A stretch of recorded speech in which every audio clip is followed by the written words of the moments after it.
사도행전 3장 1절부터 10절까지의 말씀을 우리 한 절씩 교독하겠습니다. 제9시 기도 시간에 베드로와 요한이 성전에 올라갈새 나면서 안진뱅이 된 자를 사람들이 메고 오니 이는 성전에 들어가는 사람들에게 구걸하기 위하여 날마다 미문이라는 성전문에 두는 자라.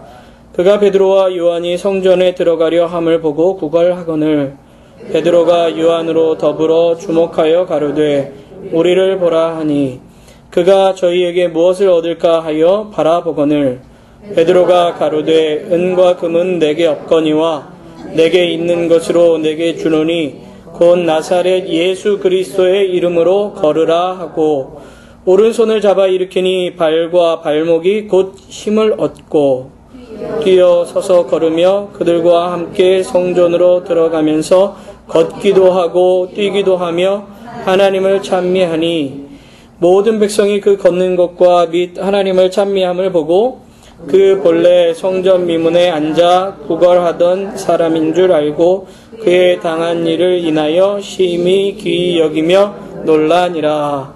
아멘.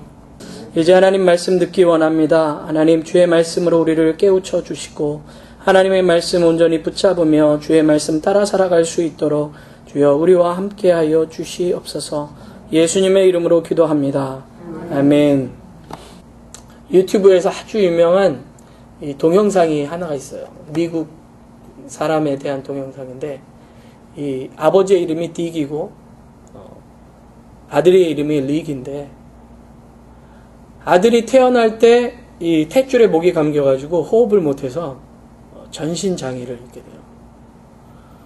전신장애뿐만 아니라 이제 뇌성마비 같이 그렇게 온 거죠. 그 의사가 난 지 한 며칠 되지 않았는데 아이를 포기하라고 그래요. 그 부모의 마음이 포기가 안 되는 거예요. 그래서 아니다, 우리 이 아이를 끝까지 키우겠다. 그래서 이 아이를 키우는데 이제 어느새 이제 크니까 어떻게 되냐면은 요즘은 세상이 많이 좋아졌잖아요. 그래서 몸에다가 이렇게 컴퓨터를 연결해가지고 자기의 의사를 뭐 타자를 치지 않아도 말을 하지 않아도 글씨 하나하나를 어떻게 찍어가지고 표시를 할 수 있게 됐잖아요. 그 호킹 박사라고 유명한 우주에 대한 그 학자, 그 사람도 몸을 전신을 못 움직이지만 의사를 표현한단 말이죠. 그런 것처럼 그 아이도 그렇게 했습니다. 그런데 제일 먼저 한 표현이 뭐냐면 run이래요. 달리고 싶다. 아빠 나 달리고 싶어요. 라는 그래서 이 아버지가 이 아이를 데리고 그 다음부터 달리기 시작했습니다. 아이가 직접 못 달리니까 어떻게 달리죠? 유모차 같은 아주 큰 이런 수레 같은 거를 만들어가지고 달리기 시작해요. 처음에 달리기를 마라톤을 그래가지고 이제 시도를 했는데 10km까지밖에 못 달리고 이제 포기를 했어요. 그 다음에 보스턴 마라톤 대회에 나가서 완주를 했습니다. 이제 몇 번 마라톤을 했는데 이 아들이 또 아버지 내게 꿈이 있는데 철인 3종 경기 나가고 싶다고 아들이 얘기한 거예요. 이 몸으로는 달릴 수도 없고 수영을 할 수도 없고 사이클을 탈 수도 없지만은 아버지 안에서 그 모든 소원이 이루어지는 거죠. 마찬가지로 우리는 하나님 안에서 그리고 예수 그리스도 안에서 있을 때에 우리의 모든 것들이 릭과 같이 주님 안에서 이런 문제들이 해결되어지는 것을 볼 수가 있습니다. 성경을 보면 많은 장애를 가지고 있다거나 어려움을 갖고 있는 수많은 사람들이 나옵니다. 그 사람들은 이 장애로 말미암아 사람과의 관계뿐만 아니라 하나님과의 관계도 때로는 끊어지는 것을 볼 수가 있습니다. 마태복음 8장 1절부터 4절까지를 보면 어떤 장면이 나오냐 하면 나병 환자가 예수님께 나와 엎드려서 고침을 받는 장면이 나옵니다. 나병이라는 건 요즘 이제 한센병이라고 이야기하는 문둥병이라고도 얘기하는 그런 병이잖아요. 옛날에도 지금도 마찬가지죠. 지금도 나병 환자는 가족과 함께 살 수가 없고 자기의 공동체 안에서 살아갈 수가 없습니다. 완전히 분리돼서 격리된 생활을 할 수밖에 없습니다. 나병에 걸리는 그 순간부터 다른 사람과는 완전히 멀어지는 거죠. 사람의 손길을 느낄 수가 없습니다. 뿐만 아니라 우리는 보통 나병을 천벌이라고 얘기해요. 하나님께로부터도 버림받았다 이렇게 얘기를 합니다. 예수님 당시에는 더욱더 심했겠죠. 우리가 잘 아는 것처럼 모세의 누이인 미리암이 모세를 대적하다가 벌을 받아서 문둥병에 걸립니다. 그래서 사람들이 생각하기는 더욱더 하나님을 대적하게 되면 나병에 걸리는구나. 그러니까 사람들의 기본적인 인식 속에는 나병이란 하나님께 범죄한 사람들, 하나님께 죄 지은 사람, 하나님께 가까이 나아갈 수 없는 사람이라는 생각을 하게 될 수밖에 없는 거죠. 그러다 보니까 자연스럽게 멀어집니다. 그리고 그 사람들은 이제 격리돼서 생활하다가 혹시나 길을 가다가 건강한 사람을 만나게 되면 그 사람들과 마주칠 수가 없어요. 입을 가리면서 부정하다 이야기해야 됩니다. 마주치게 됐다가는 잘못해서 돌맞아 죽을 수도 있게 되는 상황이에요. 제가 언젠가 말씀드린 적이 있는 것 같은데 제가 살던 지역에서 산 하나를 살짝 넘으면 나병 환자였던 분들이 이제 다 치료된 후에 정착하는 정착촌이 있었습니다. 근데 그 분들의 자녀들이 이제는 저희 동네에 있는, 그 동네는 학교가 없어서 저희 동네에 있는 학교를 다니고 싶어서 오잖아요. 그러면 무조건 반대해요. 어른들이. 오지를 못하게. 어떻게 나병 환자 자녀들을 우리 아이들하고 같이 공부시킬 수 있냐? 절대로 못한다. 혹시 그 동네 분들이 이쪽 동네로 넘어오면 막 돌 던지고 그랬어요. 제가 어렸을 때. 못 온다고. 그러니까 이 시장을 보러 온다거나 마켓을 가도 저희 동네 쪽에는 못 가요. 차를 타고 훨씬 더 가서 다른 동네에서 장 봐야 되고 아이들도 학교를 그쪽으로 다닐 수밖에 없는 거예요. 철저하게 소외받고 상처받은 사람들이 바로 이때 당시의 나병 환자죠. 그 사람이 자신의 어떻게 보면 죽음을 무릅쓰고 예수님 앞으로 나옵니다. 왜죠? 예수님만이 낫게 해주실 수 있는 분이라고 믿었기 때문에 그래요. 그래서 주님이 원하시면 저를 낫게 해주실 수 있습니다 라고 고백합니다. 그 고백을 한 그 사람에게 예수님께서 어떻게 하시죠? 손을 대어 만져주시죠. 누구도 천벌이라고 생각하고 만져서는 안 된다고 생각하는 그 사람, 나병이 걸린 이후에는 어떤 온기도 느껴보지 못했던 그 사람에게 예수님은 손을 대어서 불쌍히 여기시며 고쳐주십니다. 몸만 나은 것이 아니라 마음의 상처까지도 낫게 되죠. 뿐만 아니라 다 나은 다음에는 뭐라고 얘기하시죠? 야, 이제 제사장에게 가서 너희 몸을 보이고 합당한 예물을 드려라. 그 얘기가 뭡니까? 지금까지는 제사를 드릴 수 없던 그 사람이 이제는 깨끗함을 입은 것뿐만 아니라 하나님께 나아갈 수 있는 존재가 된 거예요. 하나님께 나아갈 수 없었던 자, 하나님께 버림받았다고 생각했던 그 사람이 하나님과의 관계가 회복되어지고 하나님께 예배드릴 수 있는 자가 된 것이죠. 그런 것처럼 예수님을 만날 때, 예수님 안에 있을 때에 우리는 온전한 회복을 이룰 수가 있습니다. 오늘 성경에도 바로 그러한 장면이 나오는 것을 볼 수가 있습니다. 오늘 성경 말씀을 보면 한 남자가 나오는데요. 이 남자는 태어날 때부터 걷지를 못한 사람입니다. 나면서부터 한 번도 걸어본 적이 없는 사람이에요.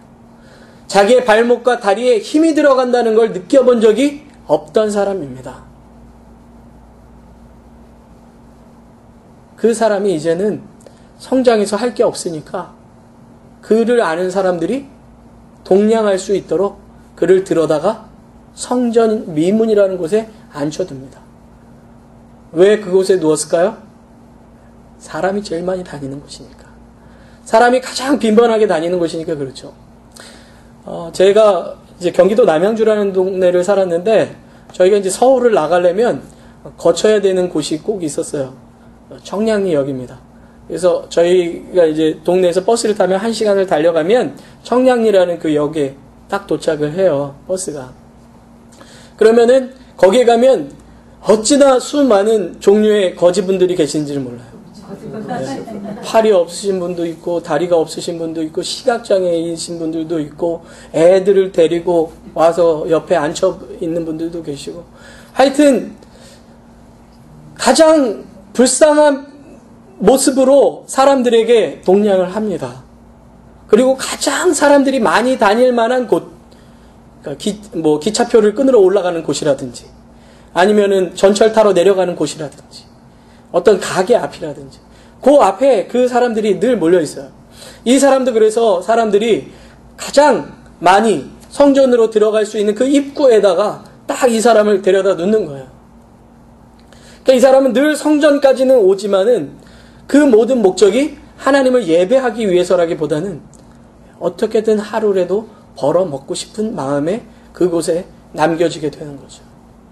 그래서 날마다 그곳에 나아갔습니다. 근데 성경을 보니까 이 사람 나이가 40여세쯤 되었다 그래요. 그러면은 몇 년 동안을 거기서 구걸했을까요? 뭐 10살부터였으면 30년이고 20살 때부터였으면 20년 이상이에요. 어쨌든 수많은 시간을, 세월들을 그 성전 앞에서 사람들에게 구걸하기 위해서 살았다는 거죠. 이 사람이 가장 좋아하는 시간이 하루에 3번이 있습니다. 3시, 6시, 9시. 기도하러 사람들이 올라오는 시간이죠. 그 시간에 많은 사람들이 올라오니까 제일 동량을 받기 좋은 시간인 거예요. 오전 9시, 정오, 오후 3시에. 이스라엘 사람들은 기본적으로 경건한 사람이라면 누구든지 하루에 3번을 성전에 올라와서 기도하기 때문에 그 시간이 가장 붐비는 시간일 뿐만 아니라 그래도 경건해서 하나님께 올라오니 그나마 구제하기에 힘쓰는 사람들이 그 자리에 있는 거예요. 뿐만 아니라 그때 바리새인들 중에서 또는 여러 가지 좀 돈이 있는 사람들 중에서는 많은 사람들 앞에서 구제하기를 뽐내기 좋아하는 사람들이 있었어요.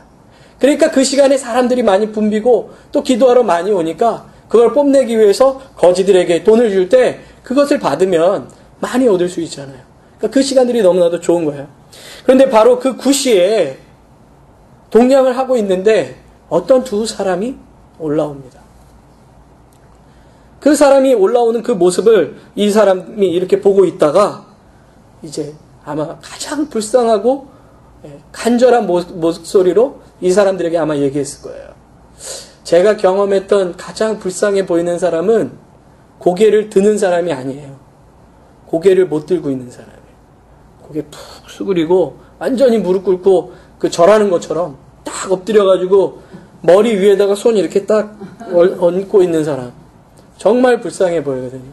아마 이 사람도 그렇게 하지 않았을까요? 딱 오는 거는 보고 도와주십시오 하는 그 순간에 애절한 눈빛을 밑으로 숨기면서 손은 쭉 내밀었을지도 몰라요.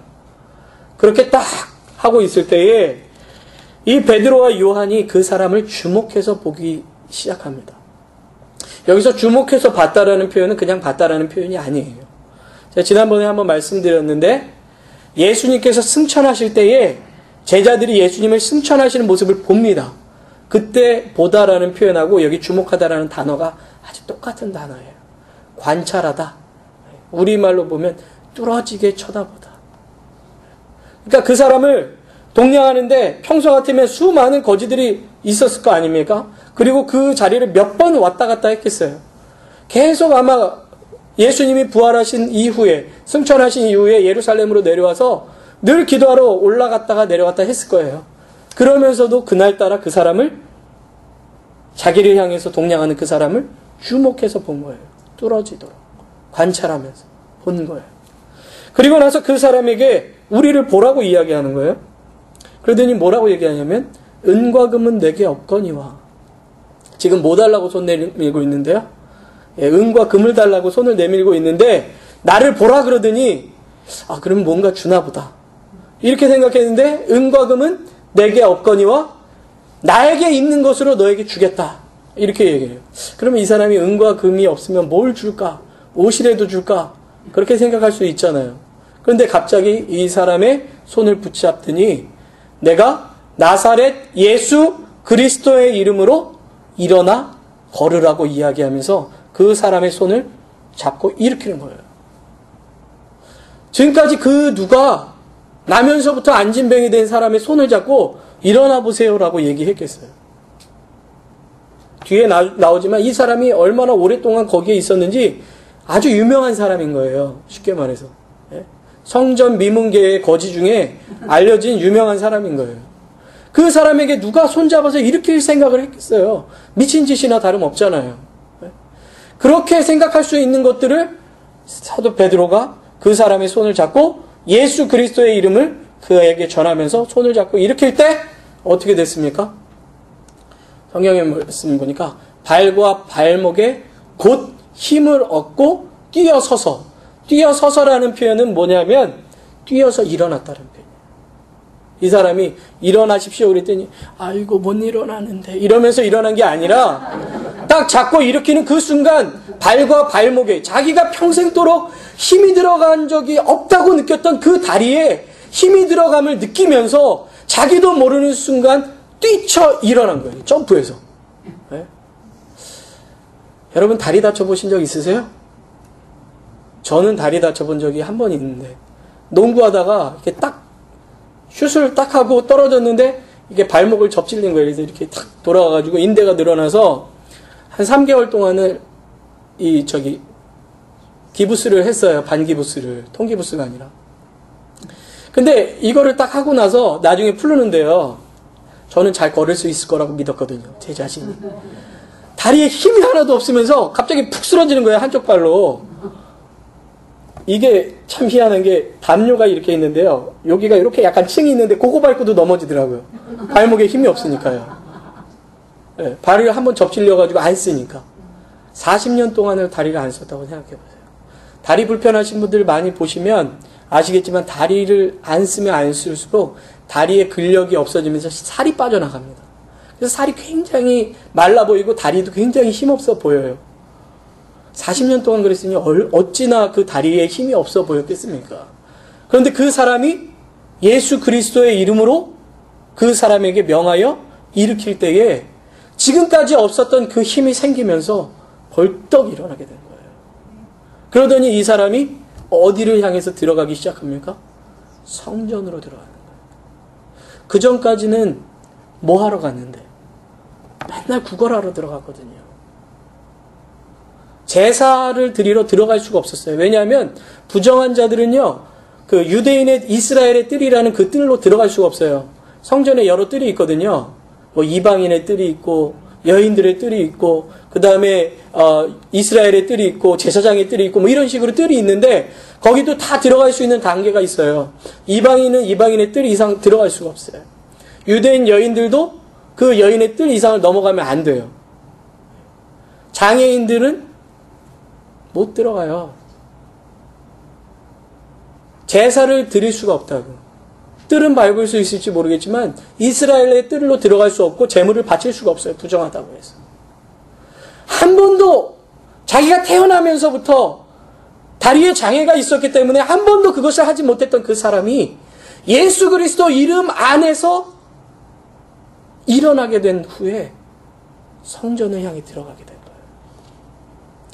늘 그곳의 목적은 돈 벌기 위한 것이었는데 이제는 그 사람이 그곳에서 힘을 얻어 남의 도움을 받지 않고 성전에 들어가 하나님을 찬미했다고 오늘 성경에 나오고 있습니다. 8절에 나오죠. 뛰어서서 걸으며 그들과 함께 성전으로 들어가서 어떻게 했대요? 하나님을 찬미했다. 이런 말씀이 쭉 나오지 않습니까? 예수 그리스도의 이름 안에 있을 때 그 사람이 회복된 것이죠. 오늘 성경에 보면 예수 그리스도의 이름으로 라고 표현된 표현은 영어 성경에는 in the Jesus of Christ 라는 표현이 나오는 in이라는 표현입니다. 헬라어로도 n이라는 표현이에요. 쉽게 말해서 너는 예수 그리스도 이름 안에서 일어선다. 이 표현을 한 거예요. 우리가 누구 안에 있을 때 회복되나? 예수 그리스도 안에 있을 때 회복된다는 거예요. 예수 그리스도 안에 있을 때 구원받고 예수 그리스도 안에 있을 때 회복되며 예수 그리스도 안에 있을 때 치유됨을 성경에서는 이야기하고 싶은 거예요. 초대교회가 어떤 교회인가? 예수 그리스도 안에 있는 교회였고 예수 그리스도 안에서 먼저 치유받은 교회였고 예수 그리스도 안에서 먼저 회복된 교회였다는 거예요. 그리고 그 교회가 전한 것이 바로 예수 그리스도의 이름을 전한 것이죠. 우리가 이름 하면은 뭡니까? 간단하게 보면 이름은 그 사람의 본질을 나타내고 이름은 그 사람의 권세를 나타내요. 아버지 그러면 아버지라는 그 말 자체에 그분에 대한 본질과 그분의 권위와 권세가 있는 거예요. 내가 그분 안에 들어간다 그러면 그분의 보호 속으로 들어간다는 거죠. 그분의 세력 안에 들어간다는 거죠. 예수 그리스도의 이름 안에 들어간다는 것은 예수님 안에 들어간다는 것이고 예수님의 안에 거하게 된다 하는 것을 이야기하는 것입니다. 원래 사람은요, 오늘 성경에 나오는 이 나면서부터 안진뱅이 된 자와 같은 장애를 모든 사람이 갖고 다 태어났어요. 어떤 장애입니까? 죄라는 장애. 죄라는 장애를 모든 사람이 다 갖고 태어납니다. 그래서 그 사람들은 모두 죽을 수밖에 없으며 하나님과의 관계가 끊어진 상태로 태어날 수밖에 없는 게 바로 인간이라는 거예요. 그래서 로마서 3장 23절 말씀을 보면 이렇게 나옵니다. 모든 사람이 죄를 범하였음에 하나님의 영광에 이르지 못하다니. 아담 이후로 모든 사람들은 죄를 범했기 때문에 하나님의 영광에 이르지 못하는 자가 됩니다. 그러나 그리스도 예수 안에서만 하나님과의 관계가 회복됨을 성경에서는 이야기하고 있는 거죠. 로마서 3장 24절 말씀을 보면 그리스도 예수 안에 있는 구속으로 말미암아 하나님의 은혜로 값없이 의롭다 하심을 얻은 자 되었느니라. 우리가 본래는 태어날 때부터 죄인이었고 죄의 삭스로 사망할 수밖에 없는 자였지만은 예수님으로 말미암아 우리가 죄 사함을 받고 의롭다함을 얻었다는 거예요. 우리가 예수 그리스도의 이름 안에 들어갈 때 우리는 모든 죄에서부터 자유하게 되는 인간이 된다는 거죠. 이 사람이 그 질병으로 인해서 억눌려 있었고 붙잡혀 있었던 것이 예수 그리스도의 이름 안에서 끊어졌던 것처럼 우리를 붙잡고 있던 그 모든 것들, 우리를 좌절하게 만들고 우리를 소망 가운데 엎어지게 만들 수밖에 없던 그 모든 죄의 세력이 예수 그리스도의 이름 안에 들어갈 때에 회복됨을 성경은 우리에게 말씀하고 있는 것입니다. 그래서 요한복음 1장 12절 말씀 우리 다 같이 한번 읽어보겠습니다. 시작. 영접하는 자 곧 그 이름을 믿는 자들에게는 하나님의 자녀가 되는 권세를 주셨으니. 아멘. 예수 그리스도 그 이름 안에 거하며 그 이름을 믿는 자는 뭐가 돼요? 하나님의 자녀. 하나님의 자녀가 되는 거예요. 우리가 예수 그리스도 이름 안으로 들어감으로 말미암아 우리는 하나님의 자녀가 되어 그 권세를 누리게 되는 것이죠.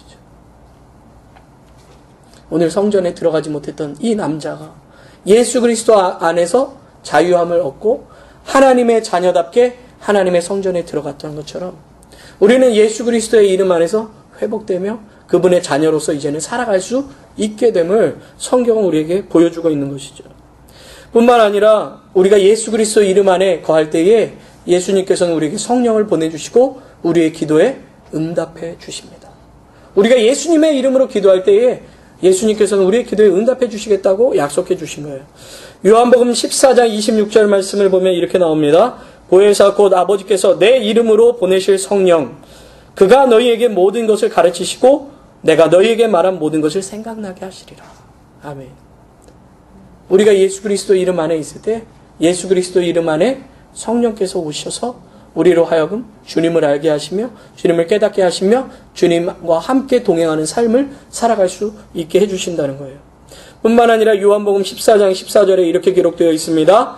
내 이름으로 무엇이든지 내게 구하면 내가 시행하리라. 그러면서 16장 23절부터 24절에 뭐라고 말씀하시냐면 다 같이 23절 24절 말씀을 읽겠습니다. 시작. 그날에는 너희가 아무것도 내게 묻지 아니하리라. 내가 진실로 진실로 너희에게 이르노니 너희가 무엇이든지 아버지께 구하는 것을 내 이름으로 주시리라. 지금까지는 너희가 내 이름으로 구하지 아니하였으나 구하라. 그리하면 받으리니 너희 기쁨이 충만하리라. 아멘. 우리가 예전에는 예수님을 몰랐기 때문에 예수님의 이름으로 구할 수 없었지만은 이제는 예수님의 이름 가운데 거하는 자가 예수님의 이름으로 기도하면 예수님 이름 안에서 기도하면 예수님께서 그 기도를 들어주시겠다고 우리에게 약속해 주셨다는 거죠. 그래서 빌립보서에서도 우리에게 뭐라고 말씀하시냐면 우리가 걱정하고 근심하는 모든 기도를 예수 그리스도 이름 안에 내려놓으면 주님께서 우리에게 평강을 주시겠다고 약속해 주십니다. 여러분들이 지금 가지고 있는 혹시 걱정과 근심과 염려, 혹시 여러분들이 이렇게 묶여있다고 생각하는 그런 부분들이 있으세요? 그런 것들이 있다면 여러분 예수님 이름 앞으로 나오세요. 그리고 예수님 이름으로 기도하십시오. 예수님 이름 안으로 들어가세요. 그럴 때 예수님께서 우리의 모든 것들을 풀어주십니다. 결박을 풀어주시고 우리로 하여금 회복해 하시며 우리를 자유케 하십니다. 그것이 성경에서 이야기하는 말씀이라는 거죠. 오늘 보면 만약에 이 40년 동안 일어나 보지 못했던 사람이 이 두 사람을 만나지 못했다면 어찌 됐을까요? 아마 죽을 때까지 거기서 계속해서 그 일을 해야 됐을지도 모릅니다. 근데 이 두 사람이 누굽니까?